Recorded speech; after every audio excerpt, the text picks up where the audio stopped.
Hello students, कैसे हैं आप। स्वागत है आपका डिपार्टमेंट ऑफ एजुकेशन की इस 19 सितंबर की वर्कशीट में। जैसा कि आप देख सकते हैं, वर्कशीट क्लास 10th के लिए है और वर्कशीट का नंबर है 33।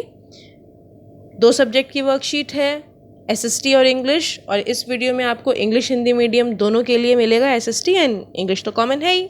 चलिए स्टार्ट करते हैं इसे। नेशनलिज्म इन यूरोप, यानी कि यूरोप में जो नेशनलिज्म आया था उसके बारे में आज हम पढ़ने वाले हैं। Conservatism in Europe after 1815। Conservatism आया था यूरोप में 1815 के बारे में। Napoleon was defeated in 1815 and after this European governments were driven by a spirit of conservatism. अभी क्या हुआ, जो नेपोलियन था बेटा वो हार गया, 1815 में वो हार गया।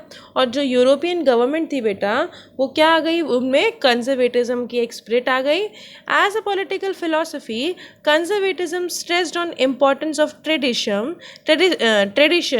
established institution and custom, and preferred gradual development of quick change। अभी क्या रहता है बेटा इसके अंदर, कंजर्वेटिज्म के का मतलब क्या है, पॉलिटिकल फिलॉसफी के हिसाब से ये स्ट्रेस करता है जो हमारा ट्रेडिशन है उसके ऊपर, उसकी इम्पोर्टेंस के ऊपर, और ये इंस्टीट्यूशंस जो कस्टम है, जो डेवलपमेंट है चेंजेस के लिए, इन सब के ऊपर जोर देता है। In this background a summit, यानी कि एक कांग्रेस हुई थी बेटा, जिसको हम क्या कहती हैं, जिसमें ऑर्गेनाइज एट वीना में हुई थी बेटा, वो Vienna. The congress was hosted by the Australian chancellor duke Metternich. अब उसको जो होस्ट किया था वो किसने किया था, जो ऑस्ट्रेलियन चांसलर थे उन्होंने किया था। The treaty of Vienna was signed in this Congress, और जो ट्रीटी ऑफ वियना थी बेटा उस कांग्रेस में उसको साइन किया गया था। अभी पूछ रहे हैं फीचर्स क्या थे ट्रीटी ऑफ वियना के। तो जो बॉर्बन डायनेस्टी थी was restored to power in France. अब जो बॉर्बन डायनेस्टी थी बेटा उनको क्या किया गया, उनको रीस्टोर किया गया, उनको पावर्स दी गई फ्रांस की। उसके बाद the main intention was to create a new conservative order in Europe. एक नया ऑर्डर लेके आना मेन जो उनका इंटेंशन था वो था।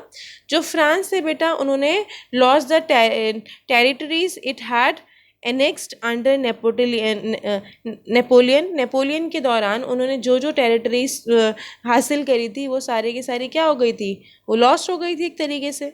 A series of states was set up on the boundaries of France to prevent expansion in future। और क्या था बेटा, जो सीरीज ऑफ स्टेट्स थी वो सेटअप कर दी गई बाउंड्रीज में, मतलब बहुत सारी जो सीरीज थी बेटा स्टेट की वो सेटअप कर दी गई बाउंड्रीज़ में, फ्रांस की बाउंड्रीज़ में, ताकि जो एक्सपेंशन है उसको रोका जा सके फ्यूचर के आएगे इस फ्यूचर में। फिर हमारे पास अब हम पढ़ रहे हैं ड्यूक मैटरिंच के बारे में। वो एक ऑस्ट्रेलियन चांसलर थे बेटा। उनका जो जन्म था वो हुआ था 15 मई 1773 में। और उन्होंने बोला था एक बारी कि जब France नीजेस the rest of Europe catches cold, जब फ्रांस क्या करेगा, फ्रांस को अगर छींक देगा तो जो यूरोप है उस बाकी यूरोप को क्या हो जाएगा, जुकाम लग जाएगा। He took a prominent part in congress of Vienna and dominated the European politics. उन्होंने क्या किया था, उन्होंने जो ट्रीटी थी बेटा उसमें भी जो शामिल हुए थे, जो कांग्रेस ऑफ वियना थे वहाँ पे वो शामिल हुए, और यूरोपियन पॉलिटिक्स में भी उनका क्या रहा, उनका बहुत हाथ रहा 1814 से लेके 1848 तक, यानी कि almost 34 years। He acted as a restorer of the old regime and the reconstruction of Europe after the Napoleon Wars। अब नेपोलियन के वॉर्स के बाद इन्होंने क्या किया, इन्होंने कंस्ट्रक्ट करवाया एक तरीके से यूरोप को। फिर गिउसेप्पे मज़ीनी, इनका जो जन्म था बेटा, बॉर्न इन जियोना, 1807 में इनका बर्थ हुआ था। वो एक मेंबर बन गए थे सीक्रेट सोसाइटी के। और जब वो जवान थे बेटा, यंग थे, 24 साल के थे, तो उनको एग्ज़ाइल भेज दिया गया था 1831 के लिए में, किसके लिए, जो रेवोल्यूशन था लिगोरिया उसमें पार्ट करने के लिए। He subsequently founded 2 more underground societies. उन्होंने 2 और अंडरग्राउंड सोसाइटीज़ को फॉर्म किया। पहली थी यंग इटली इन मैस्लिस, एंड दूसरी थी young Europe in Bernie, Mazzini's जो relentless opposition of monarchy and his vision of democratic republic frightens the conservatives. अब उसके बाद described him as a most dangerous enemy of the social order. वो क्या चाहते थे, इनके हिसाब से मोनार्की बेकार चीज़ है, डेमोक्रेटिक गवर्नमेंट होनी चाहिए, डेमोक्रेसी आनी चाहिए. और कहते हैं कि भाई डिस्क्राइब्ड हिम जो थे, इनको डिस्क्राइब किया हुआ था कि भाई वो क्या थे, बहुत ज़्यादा डेंजरस एनिमी थे सोशल ऑर्डर के. अभी कुछ क्वेश्चन है, चलिए इनके आंसर्स देखते हैं. आपको फीचर्स बताने हैं जो हमारी वियना ट्रीटी थी उसके. तो बेटा बॉर्बन डायनेस्टी वॉज री एस्टेब्लिश्ड इन फ्रांस, दोबारा से बनी थी फ्रांस में. बहुत सारी जो स्टेट्स थी बेटा उनको क्रिएट किया गया बॉर्डर ऑफ फ्रांस के टर्म में के जो बॉर्डर है उसके पास. द कनकर्ड जो टेरिटरीज थी नेपोलियन की उनको छीन लिया गया फ्रॉम डिफीटेड फ्रांस से. ठीक है, हारे हुए फ्रांस से उनको छीन लिया गया. फिर आपको रोल बताना है बेटा, क्या रोल प्ले किया था मेटरिंच ने. तो बेटा he was the chancellor of Australia, उस वहाँ के चांसलर थे. बहुत ही इंपॉर्टेंट रोल प्ले किया उन्होंने पॉलिटिक्स में. जो यूरोप में की पॉलिटिक्स में हमने पढ़ा था 34 ईयर्स तक थे वहाँ पे वो. उनका जो रोल था बहुत इंपॉर्टेंट था ट्रीटी ऑफ वियना में भी. जो मेटरनिच थे बेटा वो उनका बिगेस्ट कॉन्ट्रीब्यूटर थे वो री एस्टेब्लिशमेंट में. किसके, जो कंजर्वेटिज्म आया था यूरोप में उसके री एस्टेब्लिशमेंट में एक बड़ा हाथ इनका भी था.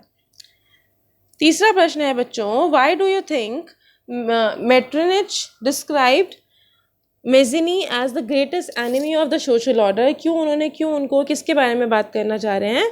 तो Mazzini was against the monarchy and the supporter of democracy, वो डेमोक्रेसी के सपोर्टर थे. अच्छा, उसके बाद Mazzini's ideology scare the conservatives. जो उनकी आइडियोलॉजी थी, जो उनकी सोच थी, वो उनको डरा देती थी. किसको, कंजर्वेटिव्स को.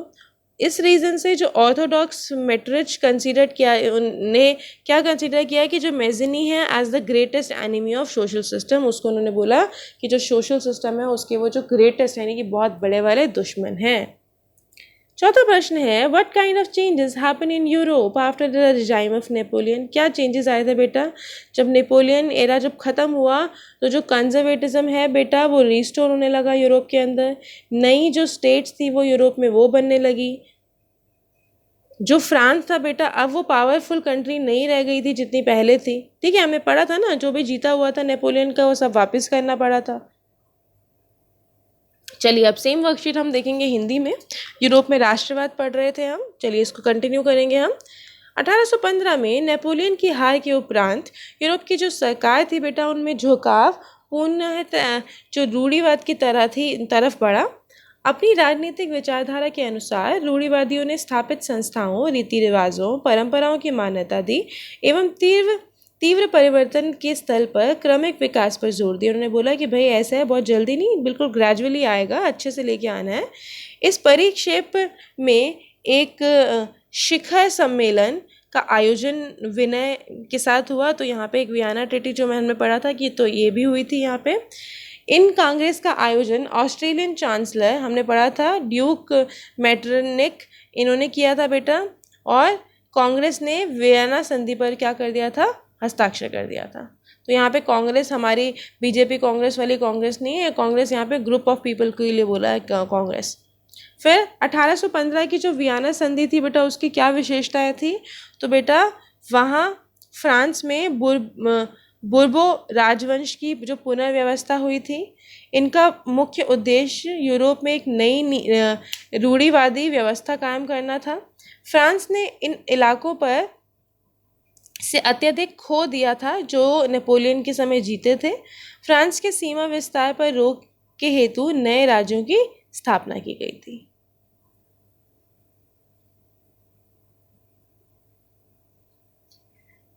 आगे है ड्यूक मेटरनिक के बारे में हम लोग पढ़ेंगे. तो इनका जन्म 15 मई 1773 में हुआ था बेटा. चांसलर थे ये ऑस्ट्रेलिया के और ऑस्ट्रिया के बेसिकली. 1814 से 1848 तक इन्होंने क्या था, जो राजनीति थी वहाँ पे भी उसमें ही बहुत इंपॉर्टेंट रोल प्ले किया. और जो वियना संधि है बेटा उसमें भी इनकी बहुत महत्वपूर्ण भूमिका थी. और युद्ध के ऊपर पुनर्रचना एवं पुराने नियंत्रण की पुनर्स्थापना करना में इनकी सक्रिय भूमिका थी. फिर ज्यूसेपी मत्स्नी इनका जन्म 1807 में जिनेवा में हुआ था और कुछ समय पश्चात क्या हुआ था, वहाँ बारबोनरी से गुप्त संगठन के सदस्य बन गए थे ये। 24 साल की युवावस्था में इन्होंने क्या किया था, क्रांति के लिए 1831 में देश निकाल दिया गया था इनको। और इन्होंने क्या किया था, 2 और भूमिगत संस्थाओं की इन्होंने स्थापना करी थी। पहला था मार्सेई में यंग इटली और दूसरा बना यंग यूरोप। मैत्सिली द्वारा राजतंत्र का जोरदार विरोध कर उनके प्रजातांत्रिक सपनों से रूढ़िवादियों के मन को भी भयंकर बना दिया था। मेटरनिक ने इसी हमारी सामाजिक व्यवस्थाओं को सबसे क्या कहा है, खतरनाक दुश्मन इसको बताया है। अभी इसके भी प्रश्न उत्तर है हमारे पास, चलिए इसको भी देख लेते हैं। पहला है, वियना संधि की प्रमुख विशेषता आपको बतानी थी। तो बेटा फ्रांस में जो बुर्बा राजवंश था बेटा उसकी पुनर्स्थापना हो गई थी, दोबारा से स्थापना हो गई थी। फ्रांस में जो सीमा है बेटा उस पर कई राज्य बन गए थे। जो पराजित फ्रांस से नेपोलियन द्वारा विजित इलाके थे बेटा वो उनको भी छीन लिया गया था। फिर मेटरनिक की भूमिका का वर्णन करना है। तो मेटरनिक ऑस्ट्रेलिया के चांसलर थे। इन्होंने यूरोप में राजनीति में बहुत इम्पॉर्टेंट भूमिका निभाई थी। वियना संधि में भी इनकी बहुत इम्पॉर्टेंट भूमिका थी, बहुत महत्वपूर्ण भूमिका थी। मेटरनिक यूरोप में जो रूढ़िवाद की पुनर्स्थापना था उसमें उनका योगदान था। फिर मेटरनिक ने ज्यूसेपी को हमारी सामाजिक व्यवस्था का सबसे खतरनाक दुश्मन कहा है। और वह किस सामाजिक व्यवस्था की बात कर रहे थे, तो बेटा मेटेस्निकी राजतंत्र के विरोधी और लोकतंत्र का समर्थन करते थे और उनके विचारों के अनुसार रूढ़िवादियों के मन में भय था। इस कारण रूढ़िवादी क्या करते थे, सामाजिक व्यवस्था में उनको खतरनाक दुश्मन समझते थे। फिर अगला क्वेश्चन है, नेपोलियन युग के उपरांत यूरोप में क्या परिवर्तन हुए बेटा। तो यूरोप में रूढ़िवादिता की पुनर्स्थापना हुई। यूरोप में नए राज्यों का गठन किया गया। वियना कांग्रेस में फ्रांस को कमज़ोर करने के लिए उसके विजित प्रदेशों को छीन लिया गया था। तो इसके साथ हमने एसएसटी की वर्कशीट कंप्लीट करी है क्लास 10th की, दोनों मीडियम में।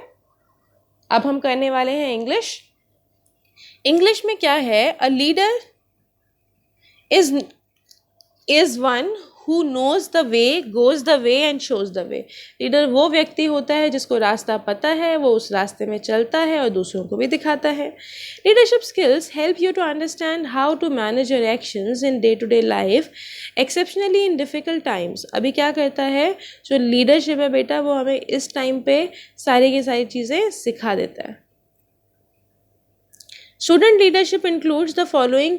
अब स्टूडेंट लीडरशिप का मतलब क्या होता है, ये सब चीज़ें, सेल्फ अवेयरनेस, खुद के बारे में पता होना चाहिए, meaningful action, doing important and useful work. Vision मतलब क्या होता है कि भाई ability to imagine. Self awareness है, सेल्फ अवेयरनेस मतलब खुद के बारे में पता होना, knowing about one's own self. Meaningful action का मतलब क्या होता है, कुछ ऐसा करना जो कि यूजफुल हो। विजन का मतलब क्या होता है कि भाई अवेलेबिलिटी ऑफ, मतलब इमेजिन कर पाता है बंदा, इमेजिन कर पाता है, कैपेबिलिटी है ये। Communication, exchange the ideas and information. And integrity का मतलब क्या है कि भाई ऑनेस्ट रहते हैं। और कनेक्शन एंड कोलैबोरेशन मतलब उनको कलेक्टिवली एक टीम बन के काम करते हैं वो। Select any one of these 7 skills that you would like to develop in yourself. तो भाई मीनिंगफुल एक्शन, ठीक है। राइट अ लेटर, आपको प्रिंसिपल को लेटर लिखना है अपना कंसर्न शो करते हुए कि भाई किस तरीके से जो प्लान है वो किस तरीके से डेवलप किया जा रहा है। तो चलिए शुरू करते हैं। पहला प्रिंसिपल, योर स्कूल नेम। तो योर स्कूल नेम की जगह आप क्या लिखेंगे, अपने स्कूल का नाम, जैसे SKV और अपना पूरा स्कूल का नाम क्या है। अगर ऐसे लगता तो सर्वोदय कन्या विद्यालय, और यहाँ पे नंबर, जो भी नंबर है वो लिख लीजिए और शुरू करिए इसको, इस तरीके से करिएगा। सब्जेक्ट क्या है बेटा, इसको एक्सप्रेस करना अपना कंसर्न सिचुएशन के लिए और जो डेवलपिंग स्टिल है उसको एस्टेब्लिश करना. तो respected sir madam, with due respect I want to bring to your kind notice that I am student of class 10th. ऐसे सेम लिखते हैं किसी में. कोविड के समय पे क्या हुआ था, सारे के सारे बच्चे कोविड से सफ़र कर रहे थे और हमारे स्कूल बंद हो गए थे since 6 months and we are now not connected with our teachers. बिल्कुल कनेक्शन एक तरीके से टूट सा चुका है. And friends, to develop our skills, regular activities and not able to ask questions relating to our topic directly question नहीं पूछ सकते. No one knows how to overcome from this situation. किसी को नहीं पता कि इस situation से कैसे बाहर आना है, लेकिन हमें पता है कि problematic time है और लोगों कुछ ऐसे changes आएंगे जो हमारे betterment के लिए होंगे. So I would like to share my points, कुछ points जो मुझे share करने हैं. Guidance to given our basic skills, जो बेसिक स्किल्स हैं उसमें गाइडेंस देना चाहिए. हेल्प ऑफ टीचर्स, जो बाकी लोग हैं, जो मीडिया है वो क्या कर सकती है, मेडिटेट कर सकती है, जिससे कि जो लोग हैं भाई सिर्फ बच्चों के लिए नहीं, सिर्फ टीचर्स के लिए भी तो बहुत वैसा है इस टाइम पे, तो सबके लिए काम, सब पे काम होना चाहिए.